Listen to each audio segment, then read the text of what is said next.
I am studying 6th class. మహోన్నతుని చాటున నివసించువాడే సర్వశక్తి నేను విశ్రమించువాడు ఆయనే నాకు నా ఆశ్రయము నా కోట నేను నమ్ముకున్న నా దేవుడని యెహోవాను గురించి చెప్పుచున్నాను. వేటగాని ఊళ్ళో నుండి ఆయన నిన్ను విడిపించుము, నాశకరమైన తెలు రాకుండా నేను రక్షించుము. ఆయన తన రెక్కలతో నిన్ను కప్పును, ఆయన తన రెక్కల కింద నీకు ఆశ్రయం కలుగును. ఆయన సత్యము కేడము డాళ్ళ అన్నది రాత్రి వేళ కలుగు భయములు కనను, పగిటివే తెగులు బాములు కనను, చీకటిలో సంచరించి తెగులు కనను, మధ్యాహ్నంపు పాడు చేయకు నీవు రోగులకైనను నీవు భయపడుకును. నీ ప్రక్కన 1000 మంది పడదును, నీ కుడి ప్రక్కన 10,000 మంది కొలను. ఏ అపాయం నీ ఎదుటకు రాదు.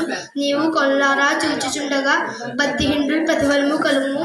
యెహోవా నీవే నా ఆశ్రమని, మహోన్నతుడైన దేవుని నీకు నివాసాలుగా చేసుకున్నావు. నీకు అపాయమేమి రాదు, ఏ తెగులును ఏ గుడారమును సమీపించదు. నీ మార్గంలో నిన్ను కాపాడుకు ఆయన గూర్చి తన దూతలను ఆజ్ఞాపించదు.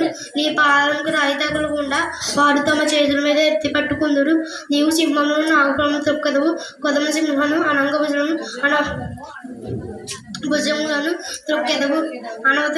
అతడు నన్ను ప్రేమించుచున్నాడు కనుక నేను అతనికి గణపరిచెదను, నేను అతన్ని తప్పించదును. అతడు నా నామము ఎరుగువాడు కనుక నేను అతనికి గణపరిచెదను. అతడు నాకు మొర్ర పెట్టగా నేను అతనికి ఉత్తరం ఇచ్చేదను. విషయంలో నేను అతనికి తోడేను, అతన్ని విడిపించి అతన్ని గొప్ప చేసాను. దీర్ఘాయువు చేత అతన్ని తృప్తిపరిచేదను, నా రక్షణ అతనికి చూపించేదను. కీర్తనలు 91 నుండి 16 వచనాలు.